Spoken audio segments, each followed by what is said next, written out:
A'udzubillahi minasyaitonirrajim. Bismillahirrahmanirrahim. Allahumma shalli ala sayyidina Muhammad wa ala ali sayyidina Muhammad.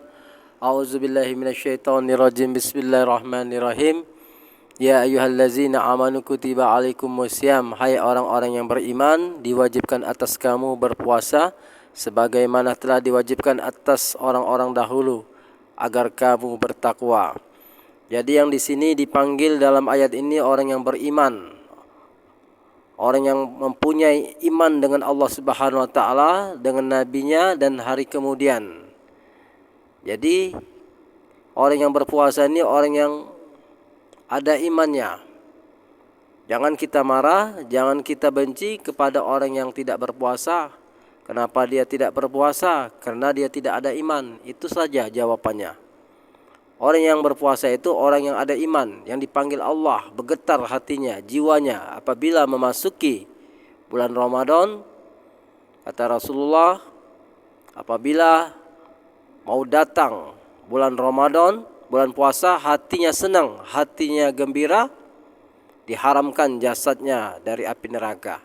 Kita sudah senang saja datangnya bulan Ramadan, sudah diampuni dosa kita dan diharamkan jasadnya dari api neraka, baru senang. Belum kita melaksanakan puasa. Apabila kita melaksanakan puasa itu pahalanya lebih besar lagi, 10 kali lipat. Setiap amal ibadah itu diganjar oleh Allah Subhanahu wa taala berlipat-lipat ganda. Tapi di dalam hadis Allah Subhanahu wa taala berfirman, puasa itu untukku dan akulah akan membalasnya. Jadi puasa itu Allah sendiri yang membalasnya. Bukan surga lagi. Wallahu alam, hanya Allah yang Maha mengetahui. Di atas surga. Itulah ganjaran orang-orang yang berpuasa. Aku yang akan membalasnya, kata Allah. Jadi kalau sudah Allah Subhanahu wa taala yang membalas, lebih dari surga. Hadis Rasulullah SAW ada yang mengatakan, Rasulullah SAW bersabda, orang yang berpuasa itu mendapat 2 kenikmatan. Pertama, dia bernikmat saat dia berbuka puasa, dan yang kedua dia mendapat nikmat memandang Allah Subhanahu wa taala di akhirat. Jadi orang yang berpuasa itu, kata Rasulullah, mendapat 2 kenikmatan saat dia berbuka dan berjumpa dengan Allah Subhanahu wa taala. Maka dari itu orang yang berpuasa itu sangat besar pahalanya.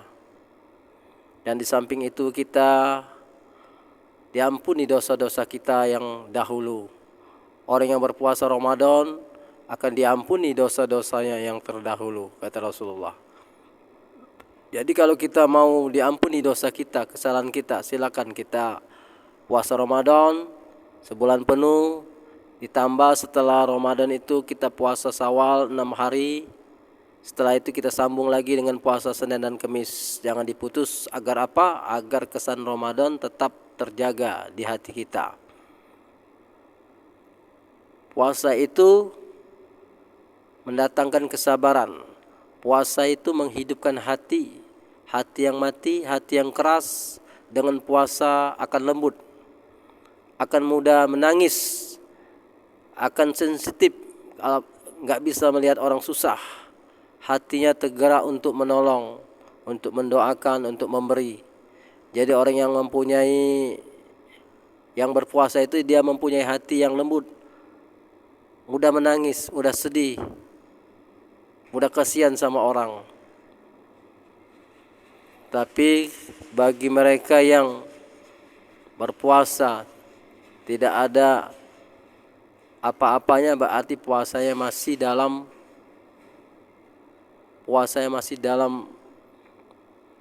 proses. Dia puasa tapi tidak sholat, dia puasa tapi tidak zakat, dia puasa tapi tidak memberi fitrah. Maka dari itu puasanya akan dipertanyakan, karena puasa ini mempunyai sifat sosial yang tinggi, mempunyai sifat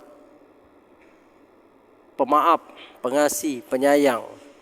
Maka dari itu Kalau kita ingin mempunyai sifat Rahman Rahim dalam diri kita, banyak-banyaklah berpuasa, baik berpuasa sunnah maupun wajib. Karena puasa ini melemahkan jiwa kita, melemahkan perasaan kita, sehingga kita tidak ada lagi rasa mau marah, sombong, angkuh, semuanya hilang karena dengan puasa tadi. Maka dari itu, berpuasalah kamu, kata Nabi, pasti sehat. Karena puasa itu untuk menahan nafsu kita, agar nafsu kita tidak terlalu liar. Karena dengan puasa itu meredam hawa nafsu. Jadi untuk melemahkan jiwa kita ialah dengan berpuasa. Karena dengan puasa ini nafsu kita tidak ada lagi daya dan upaya, nyerah. Memang puasa ini sangat berat, panas, hujan. Maka dari itu orang yang berpuasa itu sangat besar pahalanya. Kalau puasa malam enak, malam puasa. Kalau lapar tidur, pagi berbuka. Oh, enak sekali itu puasa malam. Itu bukan tantangan namanya. Kalau puasa malam itu bukan tantangan. Semua orang bisa puasa malam, anak kecil saja bisa puasa malam. Ya, di dalam Islam tidak ada ajaran puasa di malam hari. Kalau puasa di malam hari, semua orang sanggup. 1 tahun pun orang sanggup puasa malam hari. Karena hawanya dingin, kalau lapar tidur, bangun pagi makan. Nah ini puasa ini, Islam ini puasanya siang hari berpuasa. Panas, lesu, letih, capek, bekerja, mencari nafkah, jadi kuli bangunan, narik beca, jadi tukang angkut di pasar. Sedangkan mereka puasa, mereka haus, lapar. Nah di situ diuji orang-orang yang beriman. Kalau puasa malam enak. Nah untuk mengetes kita ini iman kita ada atau tidaknya itu dites oleh Allah. Uji mental, uji nyali kita, keberanian kita. Diuji oleh Allah Subhanahu wa taala dengan tidak makan, dengan tidak minum, haus, bibir kering, panas. Masya Allah, orang-orang yang berpuasa di tahun ini, Masya Allah, semoga mendapat rahmat dari Allah Subhanahu wa taala, mendapat ampunan dari Allah Subhanahu wa taala, dan diampuni dosa-dosa orang-orang muslim di seluruh dunia. Orang yang berpuasa tahun ini sangat dahsyat panasnya. Tapi alhamdulillah mereka tahan menderita, tahan tidak makan, tahan tidak minum, tahan panas. Mereka takut dengan Allah. Itulah orang-orang yang beriman kepada Allah Subhanahu wa taala. Mereka takut sekali sama Allah Subhanahu wa taala apabila membatalkan puasa itu. Apabila dia tidak berpuasa, dia punya hati takut kepada Allah Subhanahu wa taala. Itulah orang-orang yang bertakwa. Maka dari itu, orang yang tidak berpuasa silakan Anda berpoya-poya, makan, minum, bersetubuh dengan istri yang halal di siang hari, silakan. Tapi tunggulah azab Allah Subhanahu wa taala akan menunggu kalian. Setiap yang kalian makan, setiap kali kalian yang minum, itu dosanya dihitung. Setiap kamu makan 1 suap, itu dihitung dosa. Setiap kamu minum 1 teguk, itu dihitung dosa. Apabila sudah 10 teguk, 30 teguk kamu minum, itu dihitung dosa. Besok pada hari kiamat, kalian yang tidak berpuasa itu, makanan dan minuman akan berubah menjadi bara neraka. untuk kalian makan dan minum. Itulah azab orang-orang yang tidak berpuasa. Jangan anggap remeh, jangan anggap enteng.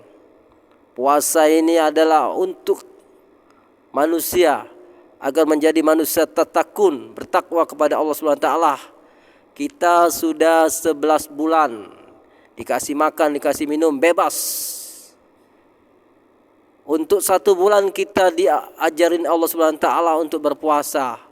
Gunanya untuk membersihkan lahir dan batin. Untuk segi fisik kita sehat, kata Rasulullah, berpuasalah kamu pasti sehat. Karena orang yang berpuasa itu pasti sehat. Menurunkan gula darah, kolesterol, darah tinggi, jantung, ginjal, semuanya akan sembuh. Penyakit mah akan sembuh. Karena orang yang berpuasa itu, orang yang mempunyai penyakit mah itu akan sembuh. Karena perutnya itu istirahat. Karena orang yang mempunyai penyakit mah itu dia ada radang khusus sehingga menyut sakit.